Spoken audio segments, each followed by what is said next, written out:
Hello student, welcome to the quantum classes.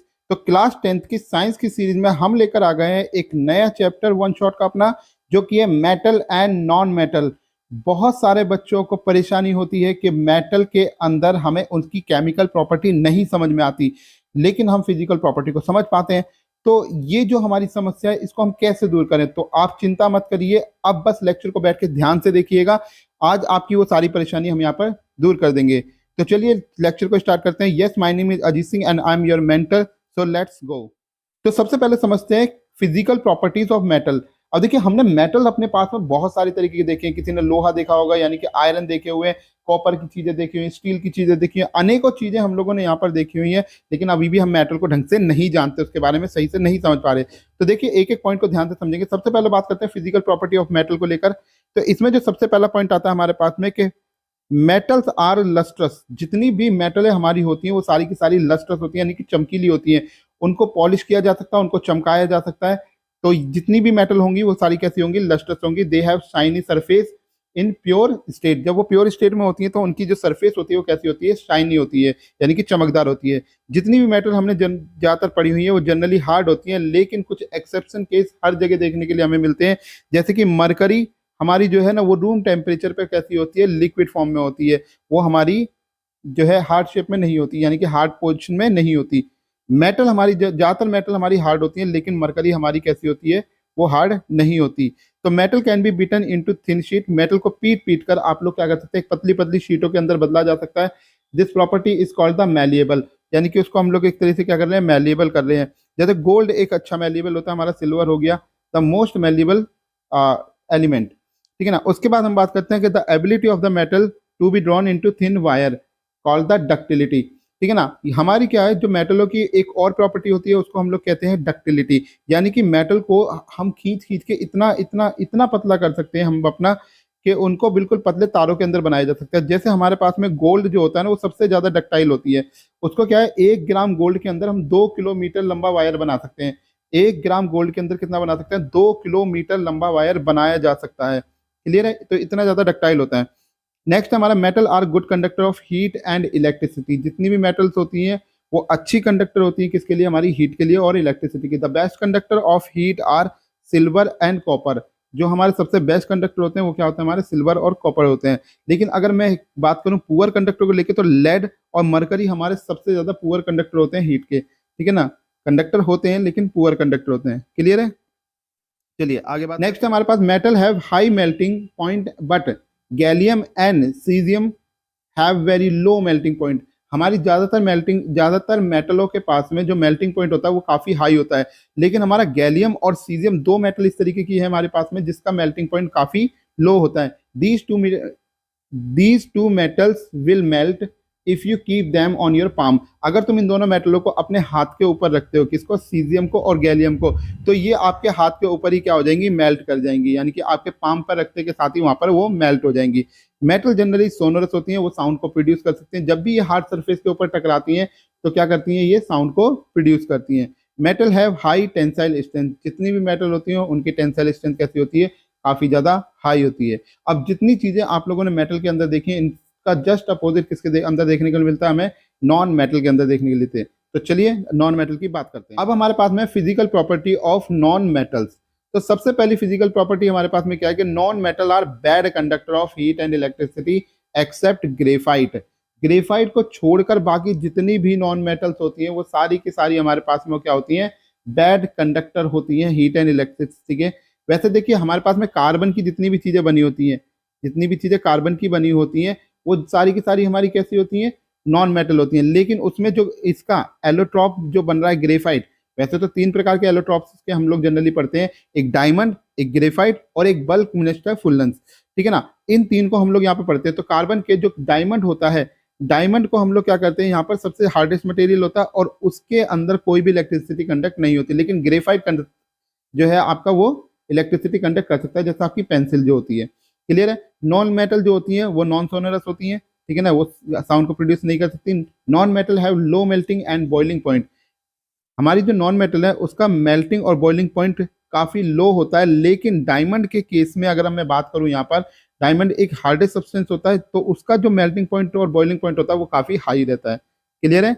Non metal are not lustrous, non metal हमारी lustrous होती हैं, ठीक है ना, यानी कि उनको चमकाया नहीं जा सकता। दे हैव लो डेंसिटी, उनकी डेंसिटी भी काफी कम होती है, सॉफ्ट होती है as compare to the metal, ठीक है ना।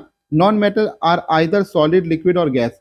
हमारी क्या है, नॉन मेटल सॉलिड भी हो सकती है, गैस भी हो सकती है और liquid, except bromine which is इल लिक्विड, ठीक है ना। हमने बताया ना कि हर जगह पे एक्सेप्शन होता ही है, ज्यादातर तो हमें सॉलिड और गैस में मिलती है, लेकिन ब्रोमाइन हमें कैसा मिलता है, यहाँ पर लिक्विड में मिलता है। Non metal are carbon, sulphur, iodine, oxygen, hydrogen, ये सब हमारी क्या है, सारी की सारी नॉन मेटल है। ये बात मैंने आपको बता दी कि डायमंड सबसे ज्यादा हार्डेस्ट नेचुरल सब्सटेंस है हमारा। क्लियर है। चलिए नेक्स्ट अब बात करते हैं केमिकल प्रॉपर्टीज ऑफ मेटल। तो मेटल की क्या सबसे पहली प्रॉपर्टी होती है, when metal are burn in air. अगर मैं किसी मेटल को एयर की प्रेजेंस में बर्न करना शुरू करता हूँ, वो मेटल के ऑक्साइड को बनाती है।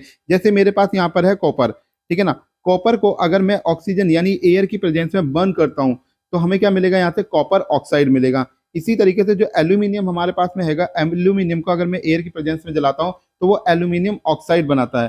ठीक है, ये बात आप लोगों को समझ में आई कि जब भी कभी कोई कॉपर एयर की प्रेजेंस में बर्न होगी तो वो क्या बनाएगी, मेटल का ऑक्साइड बनाएगी। क्लियर है आप सभी को। नेक्स्ट हम बात करते हैं एम्फोटेरिक ऑक्साइड क्या होते हैं हमारे पास में। देखिए एम्फोटेरिक ऑक्साइड वो होते हैं जो बेस के साथ और एसिड के साथ दोनों के साथ रिएक्ट कर लेते हैं और सॉल्ट एंड वाटर को बनाते हैं। इसी को हम लोग क्या कहते हैं, यहाँ पर एम्फोटेरिक ऑक्साइड कहते हैं। दोबारा समझेंगे इस बात को, जितने भी हमारे एसिड्स और बेस के साथ रिएक्ट करने वाले मेटल ऑक्साइड होते हैं वो सारे के सारे हमारे क्या कहलाते हैं, एम्फोटेरिक ऑक्साइड कहलाते हैं। और जब वो रिएक्ट करते हैं तो वो सॉल्ट एंड वाटर को बनाते हैं। जैसे हमारे पास यहाँ पर है एल्यूमिनियम ऑक्साइड। जब एल्यूमिनियम ऑक्साइड को हमने हाइड्रोक्लोरिक यानी कि अपने एसिड के साथ रिएक्ट कराया तो इसने एल्यूमिनियम क्लोराइड बनाया, साथ में क्या बनाया, वाटर बनाया। अब ये जो एल्यूमिनियम क्लोराइड बनाया यही हमारा क्या है, सॉल्ट है। ठीक है ना, एल्यूमिनियम क्लोराइड हमारा क्या है, एक सॉल्ट है। ध्यान रखेंगे सॉल्ट सिर्फ NaCl नहीं होता। बहुत लोगों को लगता है कि सिर्फ NaCl ही हमारा क्या होता है, यहाँ पर सॉल्ट होता है और चीजें सॉल्ट नहीं होती। बहुत सारे सॉल्ट आपको देखने के लिए यहाँ पर मिलेंगे। साथ में हमारा क्या बना, वाटर बना। अब अगर तुम एल्यूमिनियम ऑक्साइड को, ये रिएक्शन भी इंपॉर्टेंट है, सभी लोग ध्यान रखेंगे इसका। एल्यूमिनियम ऑक्साइड को अगर आप किसी बेस यानी स्ट्रॉन्ग बेस के साथ में क्या करते हैं, रिएक्ट करते हैं, जैसे सोडियम हाइड्रोक्साइड हमारे पास यहाँ पर है, तो ये हमारा सोडियम एल्यूमिनेट बनाता है। क्या बनाता है, सोडियम एल्यूमिनेट, जिसका फॉर्मूला याद रखेंगे NaAlO2। ठीक है ना, अगर ये याद नहीं रहा तो देखिए ये रिएक्शन छूट जाएगी और पेपर में मैं 100% कह रहा हूँ आप लोगों से, 100% यही वाली इक्वेशन आपको देखने के लिए जरूर मिलेगी। साथ में क्या बनेगा, वाटर मिलेगा। क्लियर है, एम्फोटेरिक ऑक्साइड समझ में आ गया। आगे तो नेक्स्ट हमारे पास में most metal oxide are insoluble in water. ज्यादातर मेटल ऑक्साइड क्या होते हैं, वो पानी के अंदर नहीं घुलते हैं, लेकिन मैंने कहा ना एक्सेप्शन हर जगह पे होते हैं। But some of these dissolve in water to form alkalis. लेकिन कुछ ऐसे होते हैं जो पानी के अंदर डिजोल्व हो जाते हैं, जैसे सोडियम ऑक्साइड, ठीक है ना, and potassium oxide dissolve in water to produce alkalis. हमारा जो सोडियम ऑक्साइड होता है और पोटेशियम ऑक्साइड होता है, ये हमारे क्या होता है, पानी के अंदर घुल जाते हैं और एल्कलीज बनाते हैं। कोई भी हाइड्रोक्साइड यहाँ पे बनाया जा सकता है, ठीक है ना। जैसे सोडियम ऑक्साइड को हमने वाटर के साथ रिएक्ट कराया तो इसने बनाया सोडियम हाइड्रोक्साइड, ठीक है ना। क्या बनाया इसने, सोडियम हाइड्रोक्साइड बनाया। इसी तरीके से पोटेशियम ऑक्साइड को जब हम वाटर के साथ रिएक्ट करा रहे हैं तो क्या बना रहा है, ये पोटेशियम हाइड्रोक्साइड बना रहा है। ठीक है, बात समझ में आ गई इतनी आप लोगों को, क्लियर है ये सारी बात, कि जब भी कभी कोई मेटल हमारी क्या हो रही है, अगर वो वाटर के साथ में, कुछ मेटल ऐसी होती हैं जो पानी में डिसॉल्व हो जाती हैं, अगर वो वाटर के साथ डिसॉल्व हो रही हैं तो समझ जाइए वो एल्कलीज बनाएंगे। क्लियर। चलिए नेक्स्ट बात। अब एक क्वेश्चन हम लोगों ने देखा हुआ है कि व्हाई इज पोटेशियम, पोटेशियम को नहीं, आप लोगों ने ज्यादातर सोडियम पे क्वेश्चन देखा है कि why is sodium kept emerged in kerosene oil, कि हम सोडियम को कैरोसिन ऑयल में क्यों करते हैं। तो देखिए पोटेशियम हो या सोडियम हो, ये क्या करते हैं, बहुत ही ज्यादा क्या है, एग्रेसिव है। एग्रेसिव मतलब क्या होता है, बहुत ज्यादा रिएक्टिव है, बहुत जोरों से रिएक्शन करते हैं। That they catch fire if kept in open. अगर तुम इसे खुले में छोड़ दोगे ये मॉइस्चर के कांटेक्ट में आ जाएगा, क्योंकि हमारे एनवायरनमेंट में भी बहुत सारा मॉइस्चर होता है, तो वो कांटेक्ट में आते के साथ ही बहुत तेजी से जलना शुरू हो जाएगा और बहुत तेजी से ब्लास्ट भी होता है, ठीक है ना। To protect them and to prevent accidental fire, हमें इस एक्सीडेंटल फायर को बचाने के लिए इसे क्या करते हैं, इसे लेकर कैरोसिन ऑयल के अंदर रख देते हैं। क्लियर है, ये वाली बात आप याद रखिएगा, क्योंकि ये बात आपको कहीं देखने के लिए इतनी जल्दी से नहीं मिलेगी, ठीक है ना। अब आगे बात करते हैं कि iron does not burn on heating but iron filling burn vigorously when sprinkle in the flame of the burners. अगर देखिए आयरन को आप डायरेक्ट जलाएंगे, मान लो कि आयरन की आपने रोड ले ली, उस रोड को आप किसी बर्नर के ऊपर जलाएंगे तो वो नहीं जलेगा, वो बर्न नहीं होगा। लेकिन अगर आप यहाँ पर आयरन फिलिंग्स को जलाएंगे, ठीक है ना, जो आयरन का हम बरूदा कह सकते हैं एक तरीके से, जैसे रेत जैसा हो जाता है, ठीक है ना। अगर आयरन फिलिंग को आप लोग क्या करेंगे, इसके ऊपर बर्नर के ऊपर जलाएंगे, बर्नर के ऊपर इसे स्प्रिंकल करेंगे तो वो बहुत तेजी से जलना शुरू हो जाएगा। क्लियर है। Copper does not burn, copper हमारी बर्न नहीं होती, but the hot metal is coated with A black coloured layer of the copper oxide. ठीक है ना, हमारी कॉपर कभी बर्न नहीं होती है, लेकिन उसके ऊपर क्या होता है, एक ब्लैक कलर की कोटिंग लग जाती है, जिसको हम क्या कहते हैं, कॉपर ऑक्साइड। यानी कि इसने एयर की प्रेजेंस में जला तो सही, तो एयर ने क्या करा, कॉपर के साथ रिएक्ट करके आपका क्या बना दिया, कॉपर ऑक्साइड बना दिया, जो कि ब्लैक कलर की कोटिंग होती है। तो silver and gold do not react with oxygen even at high temperature. हमारी क्या होती है, जो गोल्ड है, जो सिल्वर है, ये हमारी ऑक्सीजन के साथ रिएक्ट नहीं करते, क्योंकि इसको बहुत ज्यादा हाई टेम्परेचर की रिक्वायरमेंट होती है। क्लियर है। चलिए नेक्स्ट बात। अब एनोडाइजिंग किसे कहते हैं। एनोडाइजिंग क्या होता है, it is a process of forming a thick oxide layer of aluminium. जब भी हमें किसी की भी चीज के ऊपर हम एल्यूमिनियम की एक थिक लेयर को लगाते हैं, समझ जाइए, एल्यूमिनियम की क्या करी जाती है, एक थिक लेयर को लगाया जाता है, तो उसी को हम लोग यहाँ पे क्या कह देते हैं, यहाँ पर एनोडाइजिंग कह देते हैं। जैसे aluminium develops a thin oxide layer when expose to air. ठीक है ना, एल्यूमिनियम को अगर तुम एयर में एक्सपोज कर दोगे, यानी खुले में उसे छोड़ दोगे, तो उसके ऊपर एक क्या हो जाएगी, थिन एक ऑक्साइड की लेयर बन जाएगी। ठीक है ना, तो ध्यान रखेंगे। When metal react with water, जब हमारी मेटल वाटर के साथ रिएक्ट करती है तो मेटल ऑक्साइड बनाती है, साथ में हाइड्रोजन गैस को लिबरेट करती है। ठीक है ना, क्या करती है, हाइड्रोजन गैस को लिबरेट करती है। तो जैसे हमारे पास पोटेशियम है, यहाँ पे हमने पोटेशियम को क्या करा, वाटर के रिस्पेक्ट में क्या करा, रिएक्ट कराया। तो रिएक्ट कराया तो हमें पहले मिला पोटेशियम हाइड्रोक्साइड, साथ में हमें क्या मिली, हाइड्रोजन गैस, और बहुत सारी हीट भी बाहर निकली। ठीक है ना, तो यानी कि अगर हीट बाहर निकली तो हम कह सकते हैं कि हमारी ये रिएक्शन कैसी है, हमारी एक एक्सोथर्मिक रिएक्शन है। कैसी रिएक्शन है, एक एक्सोथर्मिक रिएक्शन है। बहुत जगहों पे हमें पता नहीं लगता ना कि एक्सोथर्मिक है कि एंडोथर्मिक है, तो याद रखेंगे एक्सोथर्मिक रिएक्शन है, क्योंकि इसमें से हीट एनर्जी क्या हो रही है, बाहर निकल रही है। ऐसे ही हमने जब सोडियम को, क्या होता है, सोडियम के एक्सपेरिमेंट तो आपने बहुत बार यूट्यूब पे देखे भी होंगे शॉर्ट में। तो सोडियम को जब आप लोग क्या कर रहे हो, वाटर में डालते हो, तो आप देखते हो कि बहुत तेजी से वो रिएक्ट करता है और सोडियम हाइड्रोक्साइड बनाता है, साथ में हाइड्रोजन गैस, और बहुत सारी हीट एनर्जी भी बाहर निकलती है, पूरा फट जाता है, आग वाग लग जाती है उसमें। क्लियर है। चलिए नेक्स्ट बात करते हैं। देखिए ऐसे ही हम अगर कैल्शियम को हम वाटर के साथ रिएक्ट कराते हैं तो वो बनाता है हमारा कैल्शियम हाइड्रोक्साइड, साथ में क्या होता है, हाइड्रोजन गैस रिलीज होती है।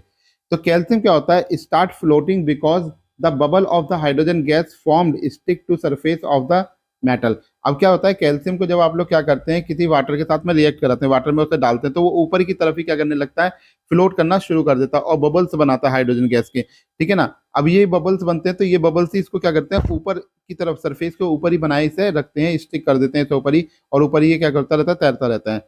Magnesium does not react with cold water, magnesium को कभी भी कोल्ड वाटर से हमारी रिएक्ट नहीं करती। ठीक है ना, मैग्नीशियम कोल्ड वाटर से रिएक्ट नहीं करती।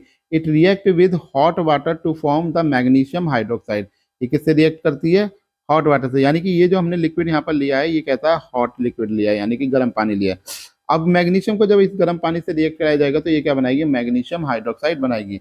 देखिए अलग अलग मेटल के अलग अलग नेचर होते हैं, वो उसके हिसाब से, कोई कोल्ड वाटर के साथ रिएक्ट करता है, कोई स्टीम के साथ रिएक्ट करता है, कोई हॉट वाटर के साथ रिएक्ट करता है, सबके अलग अलग तरीके होते हैं रिएक्ट करने के। ठीक है ना, it also start floating due to the bubbles of the hydrogen gas sticking to its surface. ठीक है ना, तो हाइड्रोजन गैस क्या हो जाती है, इसके ऊपर स्टिक हो जाती है, इसलिए भी ये क्या करता रहता है, अपने ऊपर की तरफ ही स्टिक हो जाता है, ऊपर की तरफ ही फ्लोट करता रहता है।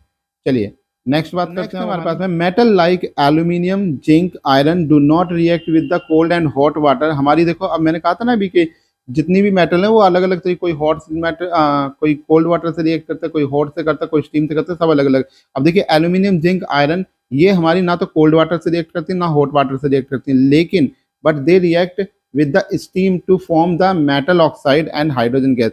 लेकिन ये स्टीम से करती है। जैसे हमने यहाँ पर क्या है, यहाँ पर हमारे पास एल्यूमिनियम लिया और हमने क्या करा, वाटर लिया। वाटर भी कौन सा, वो बॉयल होने के बाद जो भाप बाहर निकलती है, जैसे स्टीम कहा जा रहा है। ठीक है ना, स्टीम लिया और स्टीम के साथ जब इसने रिएक्ट करा तो इसने बनाया एल्यूमिनियम ऑक्साइड। क्या बनाया इसने, एल्यूमिनियम ऑक्साइड, साथ में क्या करा, हाइड्रोजन गैस को लिबरेट करा। इसी तरीके से हमने आयरन ली, आयरन ने क्या करा, वाटर के साथ जब रिएक्ट करा तो रिएक्ट करने पे हमें बनाया फेरिक ऑक्साइड। ठीक है ना, और साथ में क्या हुआ, हमारे पास में हाइड्रोजन गैस को लिबरेट करा, बाहर निकाला। अब नोट में एक बात याद रखेंगे अपना, कि जैसे lead, copper, silver and react with water at all. हमारा जो लेड होता है, कॉपर होता है, सिल्वर और जो गोल्ड होता है, वो हमारा क्या होता है, वाटर के साथ रिएक्ट नहीं करता। ठीक है ना, ध्यान रखेंगे, वाटर के साथ ये रिएक्ट नहीं करते। नहीं तो गोल्ड की बनी हुई चीजें अगर वाटर से रिएक्ट करती तो कब की घुल पिल जाती। जो लोग सोने की चीजें पहनते हैं उनकी तो गायब भी हो जाती। ठीक है, क्लियर है। चलिए नेक्स्ट बात करते हैं। तीसरा पॉइंट है हमारे पास में, मेटल रिएक्ट विद एसिड। जब भी कोई मेटल एसिड के साथ रिएक्ट करती है तो वो सॉल्ट और हाइड्रोजन गैस बनाती है। ठीक है ना, जब भी कोई मेटल किसी एसिड के साथ रिएक्ट करती है तो क्या बनाती है, सॉल्ट एंड हाइड्रोजन गैस को बनाती है। जैसे हमारे पास मैग्नीशियम मेटल को हमने लिया, साथ में लिया अपना डाइल्यूट HCl। डाइल्यूट का मतलब क्या होता है, जिसके अंदर पानी की मात्रा मिली होती है, यानी कंसंट्रेटेड HCl के अंदर हमने पानी की मात्रा मिला रखी है, इसको डाइल्यूट कहा जाता है। अब जब मैग्नीशियम हाइड्रोजन क्लोराइड के साथ में रिएक्ट करती है तो मैग्नीशियम क्लोराइड बनाती है। क्या बनाती है, मैग्नीशियम क्लोराइड बनाती है, जो कि एक सॉल्ट है। ठीक है, साथ में हाइड्रोजन गैस को लिबरेट करती है। क्लियर है। अब नेक्स्ट पॉइंट याद रखेंगे कि hydrogen gas does not evolve when metal react with the HNO3। हमारी जब भी कभी क्या होता है कि जो हाइड्रोजन गैस होती है, जब वो HNO3 यानी कि स्ट्रॉन्ग एसिड के साथ में, स्ट्रॉन्ग एसिड के साथ में जब ये रिएक्ट करता है तो उस समय पर ये हाइड्रोजन गैस नहीं बनाता। क्योंकि क्या कारण है, it is because HNO3 is a strong oxidising agent. क्योंकि हमारा HNO3 एक स्ट्रॉन्ग ऑक्सीडाइजिंग एजेंट होता है, इस वजह से वो क्या करता है, हाइड्रोजन गैस को लिबरेट नहीं करता। क्लियर है।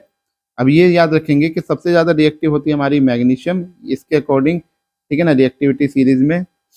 उसके बाद एल्यूमिनियम, फिर जिंक, फिर आयरन। ठीक है ना, इस तरीके से हम याद रखेंगे, the reactivity decrease in this order. ठीक है ना, हमारी रिएक्टिविटी इसी ऑर्डर में क्या हो रही है, डिक्रीज होते हुए चल रही है। चलिए नेक्स्ट बात करते हैं।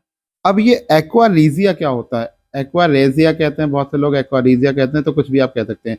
तो it is a freshly prepared mixture of the concentrated HCl और कंसंट्रेटेड HNO3। अभी हम पीछे पढ़ के आए थे कि हमारी सिल्वर, हमारे गोल्ड को, हमारे प्लेटिनम को, इनको किसी में भी डिसॉल्व नहीं किया जाता। वाटर में तो डिसॉल्व किया ही नहीं जा सकता। तो हमें कुछ सोचा गया कि भाई इनको कैसे डिसॉल्व करा जाए। अब इनको डिसॉल्व करने के लिए एक चीज बनाई गई जिसका नाम रखा गया एक्वारीजिया। इस एक्वारीजिया को बनाने का तरीका क्या होता है कि हमारा जो HCl होता है, कंसंट्रेटेड HCl, यानी कि बहुत ज्यादा स्ट्रॉन्ग एसिड है, कंसंट्रेटेड HCl और कंसंट्रेटेड HNO3 को एक रेशो में मिलाया जाता है। हमें HCl के तो 3 मॉलिक्यूल अगर ले रहे हैं तो कंसंट्रेटेड HNO3 का 1 मॉलिक्यूल हम लेके चलते हैं। ठीक है ना, तो इस रेशो में इसको क्या करा जाता है, मिक्स करा जाता है। और मिक्स करने के बाद में हमारे पास एक सॉल्यूशन तैयार होता है, एक ऐसा पावरफुल सॉल्यूशन जिसके अंदर हमारा चाहे तो गोल्ड हो, हमारा चाहे वो प्लेटिनम वगैरह हो, वो सबको क्या कर लेता है, इजीली उसके अंदर डिसॉल्व कर देता है। ठीक है ना, it can dissolve gold even though neither of these acid can do so alone। ठीक है ना, एक्वारीजिया इज हाईली कोरोसिव। अब भाई जनरल सी बात है, इतनी कंसंट्रेटेड चीजें डाली गई हैं तो कोरोसिव तो हो गई। ठीक है ना, fuming liquid, it is one of the few reagent that dissolve gold and platinum. कुछ ही ऐसे रिएजेंट बनते हैं जो हमारे पास में क्या है, गोल्ड को और प्लेटिनम को डिसॉल्व कर पाते हैं। अदरवाइज वाटर की तो बस की ये बात है नहीं। क्लियर है। चलिए आगे बात करते हैं। फोर्थ पॉइंट हमारा, metal react with the solution of the other metal salt. अगर हम अपनी मेटल की बात करें, यहाँ पर एक मेटल ली है हमने और एक मेटल का सॉल्यूशन लिया है। ठीक है ना, अब दोनों को जब रिएक्ट कराएंगे यहाँ पर तो हमारे पास में क्या होता है, सॉल्ट सॉल्यूशन मिलता है एक का, यानी कि वो अपने आप को एक्सचेंज कर लेते हैं।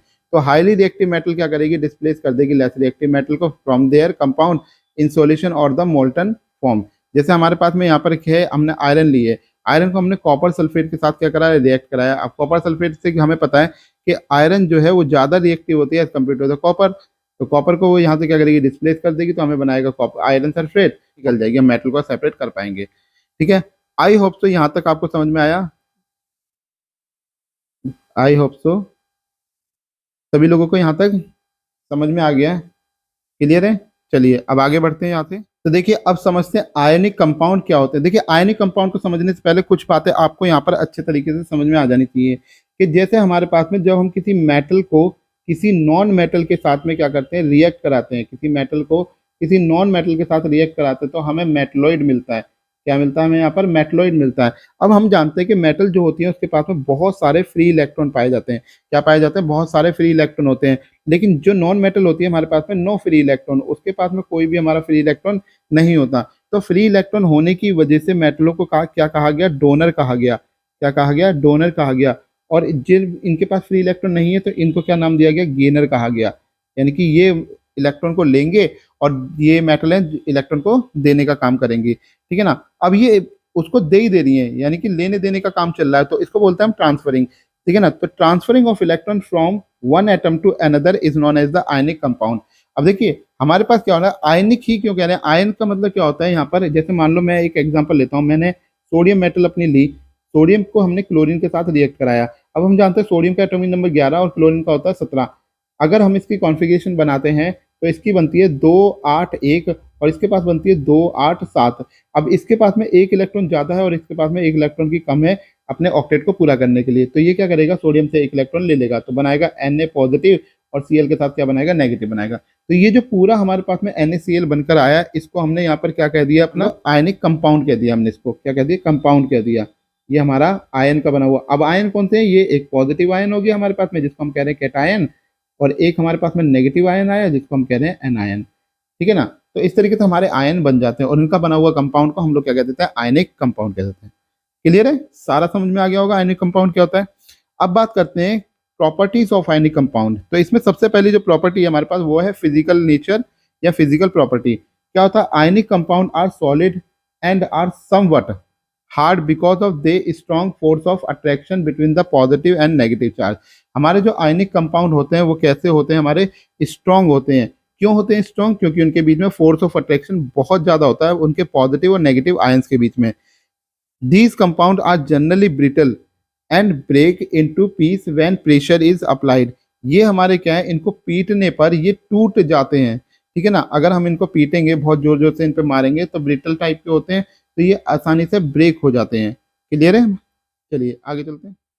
इसमें नेक्स्ट प्रॉपर्टी है melting point and boiling point. तो ionic compound have high melting and boiling point. इनका जो मेल्टिंग पॉइंट है और इनका जो बॉइलिंग पॉइंट है वो काफी ज्यादा हाई होता है। हाई क्यों होता है, क्योंकि आयनिक बॉन्ड बहुत ज्यादा स्ट्रॉन्ग है, इस वजह से, इसलिए इनका मेल्टिंग और बॉइलिंग पॉइंट हाई होता है। This is because a considerable amount of energy is required to break the strong inter ionic attraction. Atom के बीच में जो इंटर आयनिक अट्रैक्शन जो लग रहा है इतनी जोर का इसके अंदर, तो उसको हम लोग क्या करते हैं, यहाँ पर इंटर आयनिक को तोड़ने के लिए बहुत ज़्यादा हमें एनर्जी की जरूरत पड़ती है, बहुत ज़्यादा अमाउंट में। इसीलिए इसका क्या होता है, melting point and boiling point बहुत ज़्यादा स्ट्रांग होता है। नेक्स्ट है हमारे पास में सोल्युबिलिटी किसे कहते हैं। तो electrovalent compound are generally soluble in water and insoluble in organic solvent like the kerosene, petrol etcetera. देखिए हमारे जो सोल्युबिलिटी का मतलब क्या होता है, जो इलेक्ट्रोवैलेंट जैसे मान लो हमारे पास में सोडियम क्लोराइड है, हमारा सोडियम क्लोराइड है। अब सोडियम क्लोराइड को अगर मैं H2O के अंदर डालता हूँ, वाटर के अंदर, तो ये आराम से क्या हो जाएगा, डिजोल्व हो जाएगा। ठीक है ना, इसके अंदर क्या हो जाएगा, डिजोल्व हो जाएगा। लेकिन अगर मान लो मैंने सोडियम क्लोराइड को अपना उठाकर अपने मान लीजिए अल्कोहल के अंदर डाल दिया, C2H5OH, हमने क्या डाल दिया, अपने अल्कोहल के अंदर डाल दिया, इथेनॉल जिसे हम लोग कह रहे हैं, इथेनॉल के अंदर डालूंगा तो ये नो डिजोल्व। ठीक है ना, ये डिजोल्व नहीं होगा। क्यों, क्योंकि ये हमारा एक ऑर्गेनिक सब्सटेंस है, ऑर्गेनिक सब्सटेंस है हमारा। ठीक है ना, और ये इनऑर्गेनिक है। तो हमारे जितने भी जो सब्सटेंस होते हैं ये ऑर्गेनिक सब्सटेंस, यानी कि वाटर वगैरह के अंदर तो इजीली डिजोल्व हो जाता है, लेकिन इसके अंदर ये डिजोल्व नहीं होता। यहाँ डिजोल्व हो जाएगा, यहाँ डिजोल्व नहीं होगा। क्लियर है, सॉल्युबिलिटी का मतलब समझ में आया। चलिए नेक्स्ट पॉइंट देखिए। फोर्थ है हमारे पास में कंडक्शन ऑफ इलेक्ट्रिसिटी। देखिए जितने भी आयनिक कंपाउंड होते हैं in water contain ions which moves to the opposite electrode when electricity is pass through the solution, जिसको हम लोग क्या कहते हैं, इलेक्ट्रोलिसिस प्रोसेस कहते हैं। क्या कहते हैं, इलेक्ट्रोलिसिस प्रोसेस। यानी कि मान के चलो हमारे पास में एक कंटेनर है, ऐसे ले लेते हैं हम, यहाँ पे हमारे पास में एक कंटेनर है। अब कंटेनर के अंदर मान लो आपने कोई सॉल्यूशन डाल दिया, लाइक कॉपर सल्फेट डाल दिया या सोडियम क्लोराइड ही आप डाल दीजिए, डाल दिया आपने। अब यहाँ पे क्या करा, 2 इलेक्ट्रोड लगा दिए और यहाँ पर अपनी इलेक्ट्रिसिटी को पास कर दिया। जैसे ही आप इलेक्ट्रिसिटी को पास करते हैं तो पास करने पे आप लोग क्या देखेंगे कि हमारा जो सोडियम क्लोराइड था वो Na पॉजिटिव और Cl नेगेटिव में टूट गया। अब अगर ये टर्मिनल एनोड है और ये टर्मिनल कैथोड है, तो हमारा जो पॉजिटिव वाला पार्ट है वो किसके पास चला जाएगा, वो चला जाएगा अपने नेगेटिव टर्मिनल वाले के पास में, यानी कि कैथोड के पास में। ठीक है ना, और जो हमारा पॉजिटिव है वो चला जाएगा इसके पास में, एनोड के पास में। तो इस तरीके से ये क्या होगा, एक दूसरे को अट्रैक्ट और रिपेल करेंगे। दोबारा समझेंगे कि हमारा NaCl जो टूटा, Na पॉजिटिव और Cl नेगेटिव, तो भाई नेगेटिव पॉजिटिव को अट्रैक्ट करता है ना, तो Na पॉजिटिव हमारा किसके पास में चला गया, नेगेटिव वाले के पास में, और Cl नेगेटिव वाला किसके चला गया, पॉजिटिव वाले के पास में, यानी एनोड के पास में। क्लियर है। अगला पॉइंट है हमारे पास में, इन the solid state do not conduct electricity, यानी कि जो आयनिक कंपाउंड होते हैं हमारे वो सॉलिड स्टेट में कंडक्टिविटी नहीं करते, इलेक्ट्रिसिटी को कंडक्ट नहीं करते, because movement of ions in the solid is not possible due to their rigid structure. क्योंकि आयंस का जो मूवमेंट है वो क्या है, किसी भी सॉलिड के अंदर पॉसिबल ही नहीं है। ठीक है ना, किसी भी सॉलिड के अंदर पॉसिबल नहीं है, इस वजह से ये क्या करते हैं, सॉलिड स्टेट में कंडक्टिविटी नहीं करते। Ionic compound are conduct electricity in the molten state, लेकिन ये मोल्टन स्टेट में आराम से कंडक्ट कर लेते हैं क्योंकि उस जगह पर इनको स्पेस मिल जाता है इलेक्ट्रॉन को भागने के लिए। Because the electrostatic force of attraction between the oppositely charged ions are overcome due to the heat, thus the ion moves freely and conduct electricity. ठीक है ना। अब क्या होता है, जैसे ही आप लोग इलेक्ट्रिसिटी को इसमें फ्लो कराते हो या हम कह लें चार्ज इसके अंदर जो प्रोड्यूस हुए, तो अब क्या होता है, इसके जो इंटरमोलिकुलर फोर्स होता है या फोर्स ऑफ अट्रैक्शन जिनके बीच में होता है वो कम हो जाता है। ठीक है ना। अब कम होने की वजह से उसमें क्या होता है, इजिली आयन को फ्लो होने के लिए जगह मिल जाती है। क्लियर है। चलिए अगले पॉइंट पे। अब अकरेंस ऑफ मेटल क्या होती है। देखिए अकरेंस ऑफ मेटल से पहले कुछ बातें पता होनी चाहिए कि मिनरल्स क्या होते हैं और क्या होते हैं, गैंग क्या होते हैं। तो सबसे पहले मिनरल्स क्या होते हैं, द एलिमेंट और the compound which occur naturally in the earth crust.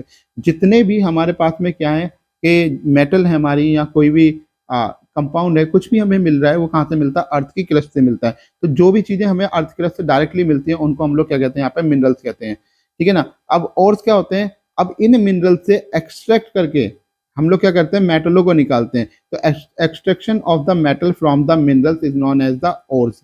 ठीक है ना। हम लोग क्या कर रहे हैं, इन एलिमेंट से जितने भी हमारे ये अर्थ क्रस्ट के अंदर मिले मिनरल्स मिले, इनसे हम लोग क्या करते हैं, ओर्स को निकालते हैं। उसके बाद में गैंगवी किसे कहते हैं, गैंग कह लो या गैंगवी कह लो, बहुत से लोग गैंगवी कहते हैं। तो ores mined from the earth are usually contaminated. हम सब जानते हैं कि जब हमारे क्या होते हैं, ओर्स को निकाला जा रहा है या कह लो कि मिनरल्स जब निकाले जाते हैं तो उसमें सिर्फ मिनरल्स नहीं आ रहे हैं, साथ में बहुत सारे इम्प्योरिटी भी साथ में ऐड होके आती है।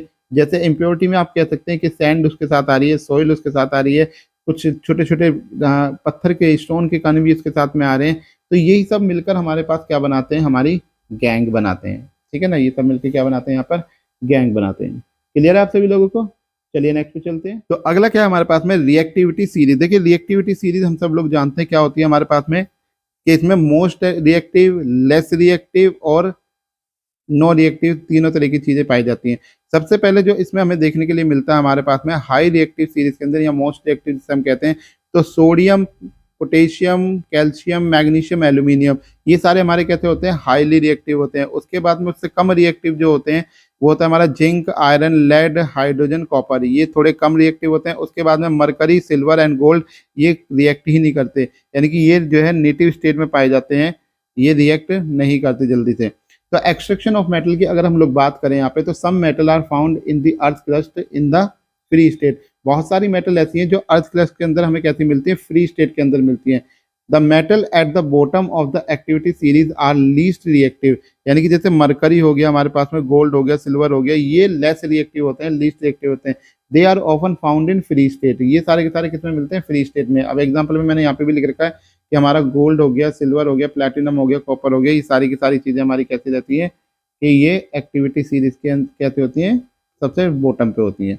फिर उसके बाद में अगला पॉइंट है कि metal of top activity series are so reactive, यानी कि जैसे हमने भी बात करी कि potassium, sodium, calcium, magnesium, aluminium, ये बहुत ज्यादा रिएक्टिव मेटल्स होती हैं हमारी, that they are never found in nature as free element. तो हमें इसको नेचर में जो है फाउंड नहीं कर सकते, इसको नेचर में ले नहीं सकते। ठीक है ना। तो ध्यान रखेंगे ये पांचों के पांच है अपने, कि ये हमें नेचुरल केस में, फ्री स्टेट में या फ्री एलिमेंट में नहीं मिलते हैं कभी। चलिए अगले पे बात करते हैं। नेक्स्ट है extracting metal low in the activity series. तो कैसे हम एक्सट्रैक्ट करते हैं, जैसे metal low in the activity series are very unreactive. ठीक है ना। कैसी होते हैं, बहुत ही कम मतलब रिएक्टिव होती हैं, ज़्यादातर अनरिएक्टिव होती हैं। The oxide can be reduce to metal by heating along. ठीक है ना। अब हमें अगर मेटल उनमें से निकालनी है तो हमें उनके ऑक्साइड हमें बनाने पड़ेंगे और तब जाके हम मेटलों को अलग कर सकते हैं। ठीक है ना। जैसे मेरे पास में सिनेबार है, यहाँ पर मरकरी सल्फाइड कह रहे हैं। ठीक है ना। तो इसको सिनेबार कहा जाता है। तो सिनेबार को एयर की प्रेजेंस में जब आपने जलाना शुरू करा, ठीक है ना, जलाया, तो हमें इसने क्या दिया, मरकरी ऑक्साइड दिया, साथ में क्या दिया, सल्फर डाइऑक्साइड गैस दी यहाँ पर। ठीक है ना। अब अगर मैं इस मरकरी ऑक्साइड जो हमारे पास में आया है, इस मरकरी ऑक्साइड को हीट करता हूँ तो मुझे मरकरी अलग मिलेगी और ऑक्सीजन मेरा अलग हो जाएगा। ठीक है ना। तो दो स्टेप प्रोसेस है ये सारी की सारी, इसको निकालने का। ऐसी कॉपर सल्फाइड आपको दे रखा है, कॉपर सल्फाइड को ऑक्सीजन की प्रेजेंस में आपने क्या करा, बर्न करना शुरू करा। अब बंद करा तो यहाँ पर क्या हुआ, इसने सबसे पहले बनाया कॉपर ऑक्साइड, साथ में क्या बनाया, सल्फर डाइऑक्साइड। अब कॉपर ऑक्साइड को हमने लिया और साथ में इसको दोबारा कॉपर जो है सल्फाइड के साथ रिएक्ट कराया और हीट करा दिया। हीट करा के हमें क्या, कॉपर अलग हो गया और सल्फर डाइऑक्साइड हमारा क्या हो गया, अलग हो गया। क्लियर है सभी लोगों को, कोई डाउट यहाँ तक। चलिए आगे बात कर लेते हैं अपना। तो नेक्स्ट पॉइंट हमारे पास यहाँ पर आ जाता है extracting metal in the middle of the activity series. हमने दो चीजों की बात कर ली, टॉप वाले की और बॉटम वाले की। अब हम बात कर रहे हैं मिडल वाले की। तो इसमें सबसे पहली चीज हमारे पास आता है रोस्टिंग, किसे कहा जाता है। तो देखिए सल्फाइड और आर कन्वर्टेड इनटू ऑक्साइड। अभी पीछे हमने करके भी दिखाया था कि सल्फाइड और को हम लोग किसमें कन्वर्ट करते हैं, ऑक्साइड के अंदर कन्वर्ट करते हैं bye heating strongly in the presence of the axis air. ठीक है ना, किसकी प्रेजेंस में, एयर की प्रेजेंस में स्ट्रांगली हीट करते हैं, उसको बहुत ज्यादा हीट करते हैं। इसी प्रोसेस को हम लोग क्या कहते हैं, रोस्टिंग कहते हैं। ठीक है ना, इसी प्रोसेस को हम क्या कहते हैं, रोस्टिंग कहते हैं। जैसे मेरे पास यहाँ पे जिंक सल्फाइड है, मैंने ऑक्सीजन की प्रेजेंस में इसको क्या करा, हीट करना शुरू करा। जैसे हीट करा तो इसने क्या बनाया, जिंक ऑक्साइड बनाया, साथ में सल्फर डाइऑक्साइड को बाहर निकाला, जैसा हम पीछे भी निकाल चुके हैं, जैसे मरकरी के अंदर हमने निकाला था अभी। ठीक है ना। दूसरा हमारे पास आता है कैल्सिनेशन, किसे कहा जाता है, कैल्सिनेशन। तो कैल्सिनेशन क्या होता है कि कार्बोनेट ओर्स, ऊपर हमारे सल्फाइड ओर थे, यहाँ पे कार्बोनेट ओर है। Carbonate ore are change into oxide by heating strongly in limited air, यानी कि इसको कम मात्रा में जो है हवा मिलती है। This process is known as the calcination. तो इस प्रोसेस को हम क्या कहते हैं, कैल्सिनेशन। अब यहाँ पे मेरा जिंक कार्बोनेट है, जिंक कार्बोनेट को मैं क्या कर रहा हूँ, यहाँ पर हीट कर रहा हूँ, तो हमें बना के जिंक ऑक्साइड बना, साथ में कार्बन डाइऑक्साइड गैस हमारी रिलीज हो गई। क्लियर है।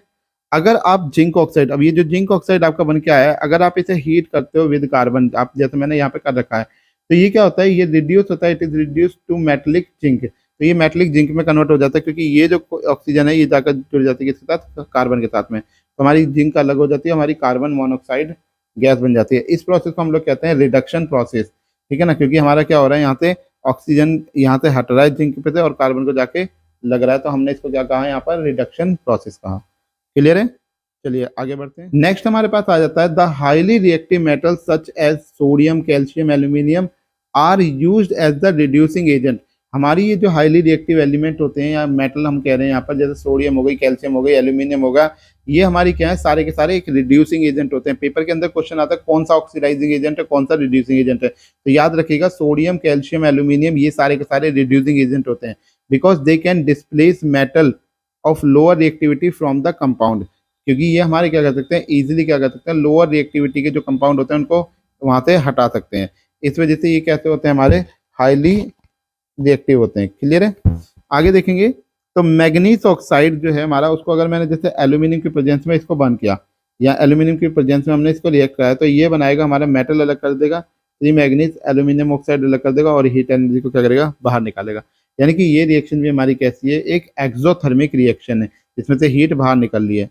तो these displacement reaction are highly exothermic. ठीक है ना, ये जो रिएक्शन बनी है ये कहती है हाईली एक्सोथर्मिक है। इसके बाद थर्मिट रिएक्शन किसे कहा जाता है, नेक्स्ट हमारे पास में थर्मिट रिएक्शन। तो the reaction of iron third oxide with aluminium is used to join railway track. आपने देखा होगा रेलवे ट्रैक्स वगैरह में, उनमें या मशीनों में क्रैक्स आ जाते हैं उनके पार्ट्स के अंदर, तो उसी को जोड़ने की एक प्रोसेस को हम लोग क्या कहते हैं, थर्मिट रिएक्शन या थर्माइट रिएक्शन कहते हैं। जो बहुत लोग थर्माइट कहते हैं तो थर्माइट बोलेंगे। This reaction is known as the thermit reaction या थर्माइट रिएक्शन। अब देखिए मेरे पास में आयरन ऑक्साइड है, जैसे इसको मैंने क्या करा यहाँ पर एल्यूमिनियम के इसके साथ मिक्स करा, तो मिक्स करा तो मेरी आयरन लग गई, एल्यूमिनियम ऑक्साइड में ना साथ में बहुत सारी हीट बनी और वो जाके रेलवे ट्रैक में जो क्रैक हो जाते हैं या फिर हमारे जो मशीन वगैरह में क्रैक आ जाते हैं, वो क्रैक इससे फिल हो जाते हैं। ठीक है, क्लियर है। चलिए नेक्स्ट बात, अब आता है इलेक्ट्रोलिटिक रिफाइनिंग। इलेक्ट्रोलाइसिस मैंने अभी पीछे आप लोगों को समझाया कि इलेक्ट्रोलाइसिस क्या होता है। जैसे पानी को अगर लेके चलते हैं तो पानी को ब्रेक करना हमारे प्रोसेस इलेक्ट्रोलाइसिस प्रोसेस कहलाता है। ठीक है ना। अब हम बात करते हैं इलेक्ट्रिक रिफाइनिंग क्या होते हैं। देखिए मेटल को एक्सट्रैक्ट करने के बहुत सारे तरीके, कौन कौन सी मेटल, जैसे कॉपर, जिंक, टिन। ठीक है ना, टिन को हम लोग क्या कहते हैं, एसबी कहते हैं। तो टिन, निकल, सिल्वर, एयू एक्सेट्रा, ये सारी की सारी जितनी भी हमारी मेटल है, इसको हम लोग क्या कहते हैं, रिफाइनिंग प्रोसेस से अलग कर सकते हैं, आराम से इसको निकाल सकते हैं। The impure metal is made the anode, thin strip of the pure metal is made the cathode. ठीक है ना। अब हमारे पास में देखो ये जो कैथोड बना हुआ है ये हमारी प्योर मेटल का बना हुआ है, और जो हमारा एनोड है ये हमारे क्या है, इसके ऊपर हमने क्या कर रखी है, कॉपर की ही कॉपर ही इसके ऊपर लगाया हुआ है, लेकिन वो कहता है हमारा इम्प्योर है। ठीक है ना, इम्प्योर मेटल है। साथ में ये नीला नीला सा सॉल्यूशन जो हमने लिया है इसी को बोलते हैं कॉपर सल्फेट सॉल्यूशन, और ये जो मैंने ब्राउन कलर का यहाँ पे बना रखा है इसको एनोड मड कहते हैं। अब हुआ क्या यहाँ पे, a solution of metal salt is used as an electrolyte. हमने इलेक्ट्रोलाइट के तरीके से क्या करा, एक मेटल के सॉल्यूशन को यहाँ पर लिया, on passing the current through the electrolyte the pure metal from the anode dissolve into electrolyte. देखिए दोबारा समझिए इस बात को कि ऑन पासिंग द करंट, जैसे हमने क्या करा, करंट पास करना शुरू करा, the electrolyte the pure metal from the anode dissolve into the electrolyte. ठीक है ना, ये क्या होगा, इसके अंदर डिजोल्व होना, इसी जो इम्प्योर वाला है इसके अंदर डिजोल्व होना थोड़ा थोड़ा शुरू हो जाएगा। N equivalent amount of pure metal from the electrolyte is deposited on the cathode. The solubility impurity go into the solution. जितनी भी इम्प्योरिटी होती है वो सारी की सारी कहाँ चली जाती है, वो नीचे चली जाती है, नीचे जाकर सेटल डाउन हो जाती है, जैसे मैंने ये लिख रखा है।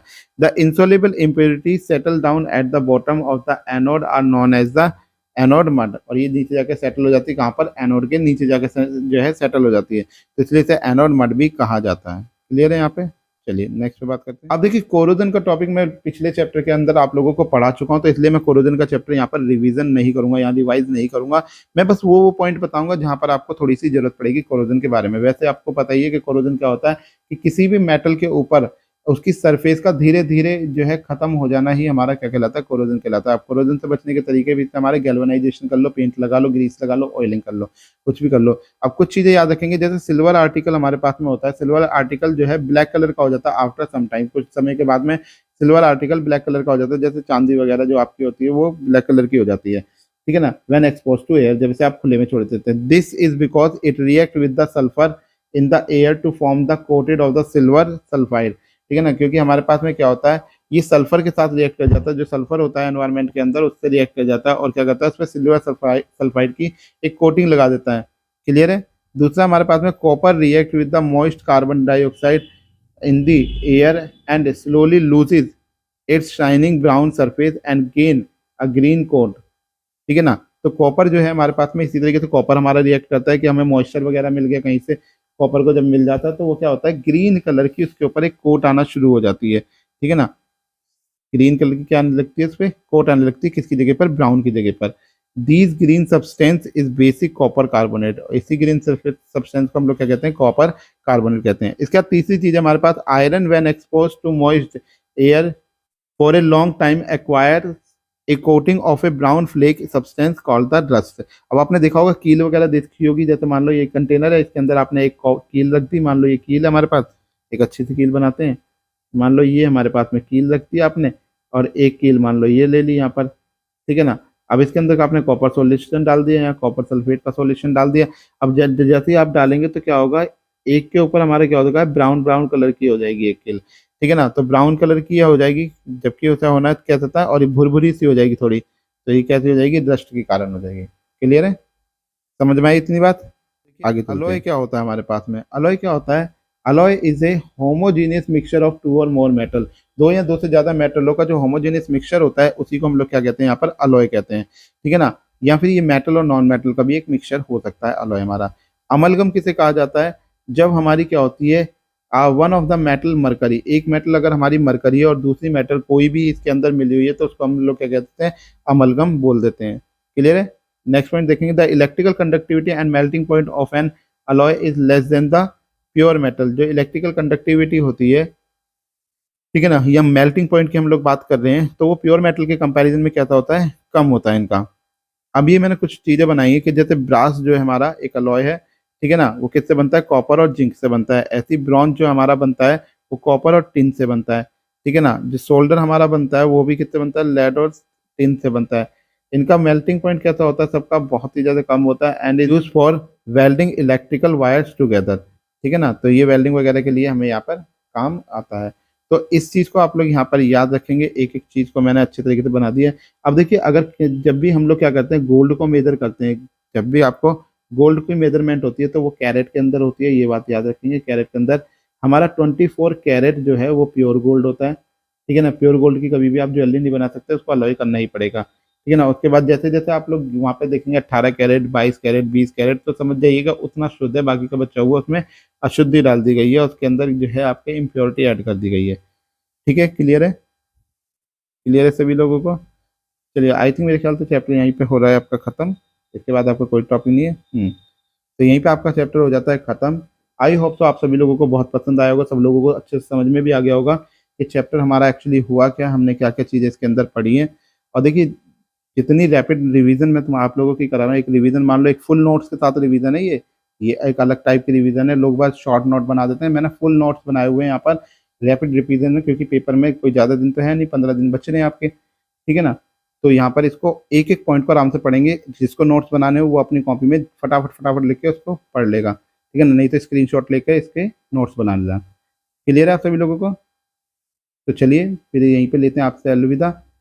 अगर आप लोगों को वीडियो पसंद आ रही है तो चैनल को जो है सब्सक्राइब कर दीजिएगा अगर पसंद आई है तो, और वीडियो को लाइक कर दीजिएगा और बेल आइकॉन को प्रेस कर दीजिएगा। अगर आप बेल आइकन को प्रेस कर देंगे तो आप लोगों को जल्दी से नोटिफिकेशन मिल जाएगी, आपको पता लग जाएगा कि कब वीडियो डल रही है कब नहीं डल रही। वैसे मैं वीडियो हर एक वीडियो 5 बजे आती है, याद रखिएगा 5 बजे आती है। अभी तो मैं एक दिन छोड़ के एक दिन डाल रहा हूँ, पर बहुत ही जल्दी आपकी रेगुलर वीडियो हो जाएंगी, ठीक है ना। 5 PM हमारी वीडियो डलती है, तो आप इसको आराम से देखते हैं। चलिए फिर मिलते हैं आपसे अगली क्लास में, तब तक के लिए लेते हैं आपसे अलविदा। Thank you very much, see you again.